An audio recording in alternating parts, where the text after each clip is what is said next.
Hey everybody, welcome back to RPG Imaginings. It is spooky season, and I thought that I might do a video here that is an update of a project, a personal recreational project that I've been working on for the last month or so. And it kind of kicked off with this POD version of the Ravenloft supplement Castles Forlorn by Lisa Smedman. And, I've been interested in Ravenloft since I was a teen. It is definitely my favorite out of all the Dungeons and Dragons settings. I love 2E Ravenloft, and it was the campaign setting that I was most into when I was a teen. I read almost all the Ravenloft novels, but I couldn't really afford all of the supplements for Ravenloft. And, it's not like I intended to collect all the supplements or anything, but now that I'm an adult with adult money, I've been a lot more interested in collecting 2E Ravenloft products, especially from a POD standpoint. Now, that isn't without issues. Even with adult money, purchasing many different supplements via POD isn't really completely feasible. In that, the average cost, I would say, at present to print a POD supplement, and notice that Castles Forlorn was originally a boxed adventure set, so I think that the page count of this supplement is somewhere in the 150 page range, maybe a little bit more than that, and those average around $20 to $23 to print via POD. And so I really prefer paper copies of supplements to digital copies. I do not like reading off of a computer screen at all. It just isn't my jam. And so in thinking about all this Ravenloft material, that I've been interested in going back and accessing things that I didn't have access to when I was a teen and really, really into Ravenloft, Castles Forlorn is kind of a tipping point for me, because I started reading Castles Forlorn, wasn't crazy about the cover. I'm like, oh, okay, it's Nessie, whatever. It's going to be a very generic situation. But I actually found Castles Forlorn to be very, very interesting because, mild spoiler alert, it is a set of castles that exist in its own domain in Ravenloft. It has a really interesting antagonist, the lord of this particular domain, and there is time shifting that exists between castles in Castles Forlorn. And so I said to myself when I first got Castles Forlorn a couple of months ago, this is more interesting than I expected it to be. And there's definitely some more of Ravenloft that I'd like to see. It's not everything that I'm interested in. I'm not interested in everything, I should say. I also don't think that everything from the Ravenloft series is worth looking into. I've read a lot about all the different supplements and scenarios that have been published for Ravenloft, and there are some things that I just don't care about at all, because it's either a feature of monsters that I'm not concerned about. I would also say that I'm more interested in collecting Ravenloft supplements that also have utility for Call of Cthulhu, because there are a lot of plot and situational elements of Ravenloft that I think do run adjacent to Call of Cthulhu style investigative plots. So what I wanted to showcase for you today was my attempt to really dive into supplements of the past in both Ravenloft and Call of Cthulhu, and there's some modern supplements as well. But knowing that I wasn't interested necessarily in paying POD prices, what could I do that would actually support paying for PDFs and then printing those PDFs out? So here's basically what I've done, and this has sort of happened in snippets over the last couple years or so. I went ahead and I got myself an industrial strength stapler that can take, like, I would say 50 pages at a time stapled. And these are really thick staples. Okay, this is an example of a failure point for a staple. Okay, it doesn't always work. This is a cheap stapling element from Mr. Pen number 390. It is warped. It doesn't sit properly on a table, but you know, I paid a rock bottom price, I think of like $11 for it, because I knew if I were interested in printing POD, I would, or printing PDFs, I should say, I would want a method of binding everything that wasn't going to be terribly expensive. So this was not expensive. I've used it quite a bit. I think it cost me $11, and I still have not run out of the staples that came with it. It does have a lot of error potential that is frustrating, and so these are all recently the staples that I've attempted to put through about 50 pages or so and have gotten bent and have had to be pulled out, and I've reset the staples, and I'll show you some examples of, you know, where it isn't a perfect method. But it does immediately reduce the cost of binding anything. And so then the next aspect of the project for me is that it's October. So spooky stuff is on sale during October. And so I've gotten all of these PDFs on sale for less than what they go through on DriveThru. And then the last part of it is printing. And what I might do here is, I don't know if I can find the model number of the Epson printer that I got. I mean, there is a change that has happened in the printing industry lately in that companies have finally realized that if they are going to sell inkjet printers with exorbitantly priced color ink for their inkjet printers, people are just going to go to third parties and they're not going to buy the proprietary ink. So most of the companies have now gone to models where you still pay a couple $100 or so for a printer, and the ink that you get is now in bottles, and you can, put that bottled ink into a reservoir that exists for each of the main colors for a printer. And it does cost considerably less now to print with that style of printer. I am still on the original color bottles with 6 months into the Epson printer that I have. And to refill those color bottles would be something around $45. And I am now hundreds and hundreds of pages into color printing. It still isn't as good as laser printing, okay? And I'll show you some of the difference, just as like a test case where I did some laser printing at a friend's place, and just for one supplement, just to see for a comparison, and you'll be able to see the printing here. But at $14 for a bottle of black ink, and that is the proprietary ink, by the way, not the knockoff ink. And for $45 to replace the color ink, which I haven't had to do yet, I do consider this to be an economical model when my goal isn't so much to collect. My goal is to read, first and foremost. So at the very top of the pile here, this is something that I printed off of DriveThru. This is the scenarios that are present in the Grand Conjunction meta plot for 2E Ravenloft, and what scenarios were present for them. And that's one of the things that I like about 2E supplements that are available on DriveThruRPG, that they have taken the time to actually put in the history of all of these supplements. And so, if you'd like to pause the video and read, go ahead. And so basically, these are all the scenarios that are in the meta plot, but they are written on this piece of paper in level order, so that if you wanted to play them in level order, they were not released in level order.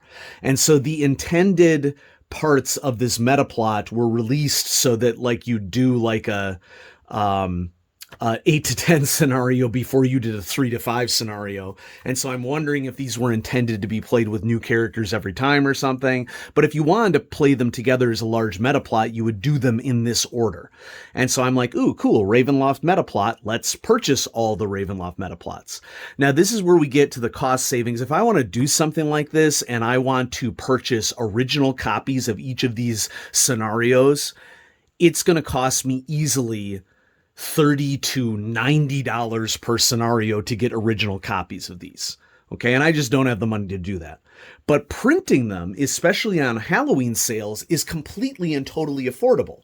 So what I did over October is I have worked to get either PDF copies of each of these scenarios. I did purchase one of these on eBay because I just saw it available at a reasonable price. And so I thought, what the heck, I'll grab it. Okay. And all the rest of them, I purchased as PDFs and just printed from my home printer. And so let's look to see what we have here. At the start, we have RQ1, Night of the Walking Dead. And this is really just, single scenario length. It's by Bill Slavicsek of Star Wars fame. He worked a lot on Wedge Star Wars in the 1990s. And I believe he's also written a lot of supplement books for Star Wars. He's a pretty, prolific dude as a writer. And so, yeah, it looks good. Okay. This was kind of my big test case. I wanted to print it in all color. And the inside of a lot of these Ravenloft supplements are just red and black and white. It's really just two color, and so it isn't a really huge draw on the color cartridges at all. And these often had, like maps on the inside of them. And, we have the back here. And remember, my goal here is just to read the stuff. So I frequently will not print aspects of the PDF that are not necessary for the reading. But just to take you through it. Oh, and then, noting here that this is what I do with these thicker staples. Probably isn't as necessary with a shorter adventure like this, which is, clocking in at 33 pages. But these are larger staples that are designed to handle larger page counts. And so when I get a good staple, and this one, all of the staples are good because I didn't attempt to push the staples through very large page counts. So this is RQ1, Night of the Walking Dead. And then we have RA3 would be the next one that you play, Touch of Death by Bruce Nesmith. And this one, I think that the scan of it wasn't as good. It was a lighter scan. So my interior is looking a lot lighter than the prior one. But, once again, I just want to read and get ideas from it and have fun reading. So my goal on this is not to, produce a collector's copy or anything like this. I will say that I have had struggles with this Epson printer, and it's largely my fault in that when I purchased it, I had always intended to purchase a printer that could do duplex printing automatically. And I happened to purchase a model that you have to take the paper out and flip it. And the printer is so good with the software that if you leave a setting on, it will do exactly what you tell it to do, whether that's what you intended to do or not. And so I've had weird situations where I've started printing something, and then when I go to print another chunk of it, I still have a setting set that I didn't intend, and it starts printing every third page, and it totally messes up the back-to-back nature of everything. I mean, those sorts of things are all my fault, but it would have been nice to have a printer that would have done the duplex for me. So that's on me. Also, if the printing gets interrupted with this Epson printer at all, like if I shut the laptop reflexively without considering the fact that I'm doing a print job, when I open the laptop again, it will have stopped the print job and then completely started it over again. So I have wasted some paper and ink, not enough that it would make the cost, the projected cost of the project not feasible. And so I do recommend Epson inkjet. Generally for overall cost efficiency, but just like with any inkjet printer, you will have to periodically flush out the little pads to make sure that you don't get any skipping. You will see examples of things that I printed here that have lines, horizontal lines along them, and I just haven't taken the time to go out and rinse the pads with distilled water so that it can clear out, any little blockages that exist there. But there you go. There's the second one, Touch of Death. I got an original copy of RA1 Feast of Goblins, which comes next, which I believe Feast of Goblins is a Harkin Lucas adventure from Carticus. And, it's kind of beat up. There is some underlining that exists in the text, but, or some highlighting, I should say. But, if some notes from a prior GM, it doesn't hurt to get, collector's copies sometimes. And I got this one because this is an example of a product when it was released that came with some other additional fun things like a poster map of Cardicus and some of the environs. And it comes with a folio character sheet for Ravenloft with some more stuff on there. And then this is interesting, and I'm not going to say that this is like the best screen model ever, but you know, it comes with a wolfware panel, and then the back is just the back of the product, and then this. And so, you know, I guess if you're strapped for a keeper, or I'm sorry, a DM screen, you could use this. And then there's, you know, Ravenloft information on the 3 panels over here. And I mean, this came out, I think, pretty early in the life of the setting. I'm guessing that, 1990. So this is very early in the Ravenloft setting. And so I just, you know, thought, given that this was bound with this product, this would be a good one to get that included some of these added extras that wouldn't be in one of the standard ones. So there's RA1 Feast of Goblins. Then we have RA2 Ship of Horror, an example of one that goes for exorbitant prices on eBay for the original adventure. I love ship adventures. I love ship adventures that come with like models of the ship itself. And so this particular copy, you know, comes with a really nice model of the Endurance, the ship in question here, which could be used in any campaign. This is completely system agnostic. And and so, you know, I could pay $70 for a copy of Ship of Horror, or I could pay a couple dollars for staplers and printing to just print it at home and bind it. Does it take time? Yeah. Okay. So that may not be everybody's jam. Then we have From the Shadows by Bruce Nesmith. And this is more of like a ghostly adventure for Ravenloft. But it actually takes place in Castle Ravenloft. So it's ghostly, and I think Strahd does make an appearance in this. So, you know, some nice artwork in there. There wasn't even some handouts. Okay. And DM aid there for keeping track of what's going on at different points of the scenario. And then sort of the coup d'etat of this Grand Conjunction meta plot is Roots of Evil. And this one follows Strahd's confrontation with the Lich Ozalon. And so I think that this is like a major, you know, adventure. Now, this one I had to bind in 2 parts. Okay, that is another compromise that I make, is my industrial stapler can't always handle, you know, a full supplement, one of an extended length. And this is one where I also screwed up the double-sided printing on it. So it's just single-sided, and that's part of the reason why it's so thick. But I mean, this is a lengthy adventure. It's a 95-page adventure, and it's, you know, pitting Ozalon against Strahd with the PCs in between. And so there's all sorts of great villain interactions, who they might ally with or not ally with. This is another example, one where multiple times I messed up the stapling of this, and in this one I eventually just gave up, and I have, you know, half of a staple that went through, but for reading purposes, you know, it doesn't really affect my reading at all, which is ultimately the goal. And what frustrates me most about this situation is, you know, I want to be frugal, and if I can print something 2-sided, I want to print it 2-sided, but the printer just screwed up. So here we are. And, you know, it ended up being a single-sided printing. So Roots of Evil. Now, some other stuff that I've gotten into as the Halloween sale on DriveThru has continued would be some Mask of the Red Death products. Mask of the Red Death is a boxed set for Ravenloft that has 3 scenarios that are based in 1890s Gothic times is what they call it. And so they're in the box set, which I have ordered that as POD.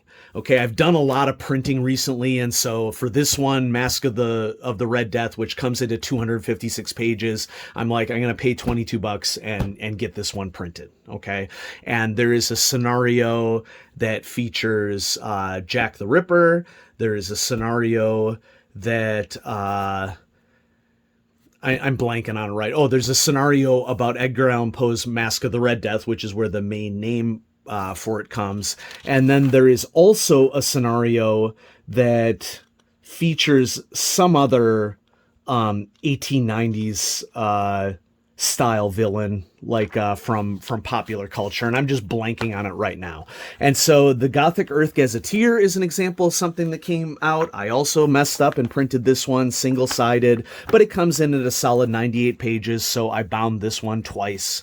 And then they also came out with a Guide to Transylvania, which is completely system agnostic and just contains historical information about Vlad the Impaler, what was going on politically during the time. This clocks in at 96 pages and has some suggestions for some organizations. This is an example one that I printed on a laser printer at a friend's place, so it does come out looking a lot nicer. And I also got two of Vanricktons' guides. Vanricktons' Guide to Werebeasts. Largely I bid on this one because it wasn't that expensive, and also because it features were-badgers for the first time. And as someone who matriculated from the University of Wisconsin, I like me a good badger. Okay. And, you know, I struggled with the staples on this one as well. But once again, I'm just doing this for reading purposes. And then when I was doing research on this as well, I found that Vanricktons' Guide to Ghosts contains a lot of interesting options that could be really useful in a Call of Cthulhu campaign. So if you were a Call of Cthulhu player in the audience, check out Vanricktons' Guide to Ghosts for 2E. It has some really interesting mechanics suggestions. It also has this idea of rating ghosts by power levels and what they can do, you know. And so there are some mechanics in here which I'm not as interested in, but definitely I'm interested in the idea of what different powers would ghosts have, what could you present to Call of Cthulhu players, because ghosts are definitely a element of a lot of people's Call of Cthulhu campaigns. Now, in going on this journey of print from PDF, there are also some other examples that I've purchased recently. So Occams Razor by Stygian Fox was offered as a deal of the day for DriveThruRPG a couple of weeks ago, and it's a full supplement that they were selling for $7. You can see I'm having printing problems here. You can see I only did this single-sided. This was kind of a bit of a disaster, but I had originally backed Occam's Razor, and then the whole Stygian Fox debacle happened, and in working with Kite and Proctor, I canceled my Occam's Razor pledge and got my money back for that. But, you know, here I got the PDF for cheap, and so I'll still get to read these 7 modern scenarios. Finding a affordable original copy of The Thing at the Threshold is prohibitive. Okay, so I went ahead and bought the PDF and printed it out back to back, and this has some fantastic artwork in it. You know, this is one of the classic supplements of Call of Cthulhu, one of only 2 that were published by Cthulhu House and authorized for publication by Chaosium. And then last but certainly not least, a campaign that I've been interested in for some time, but didn't want to pay collector's prices for it, was Yutari Asfet, The Eye of Wicked Sight. And once again, screwed up the printing of this one, wasn't able to do it 2-sided, and so I actually had to bind this in 3 chunks because, you know, it's a solid 150-page campaign. But as someone who is mostly really just interested in reading stuff and wants to read stuff in hard copy, that was my foray into it. And so, yeah, I hope you enjoyed this little tour of the printing I've done of PDF copies of classic supplements at home. And, you know, maybe if you have the, you know, right setup, I think with the right setup, it can be affordable. Okay. And, you know, who knows, you have an older printer at home, it would probably be cost prohibitive. Okay. But the binding of it is really cheap. They're probably methods that are just as cheap that I may not be aware of that has different bindings of what people would like. And so, maybe drop down in the comments below if you print from PDF for reading purposes, what sort of binding do you do? What tools have you acquired that helps so that you legally purchase the PDFs but have a personal copy for you? And so, yeah, there it is. Thanks for watching this little project that I've been working on for spooky season. And this has given me a ton of Ravenloft material that I'm excited to dive into. But it has also provided me with some printing of some classic Call of Cthulhu supplements as well, that purchasing original hard copies of those would be cost prohibitive. So thanks for watching RPG Imaginings, everybody. And I will keep showing you awesome stuff. Thank you.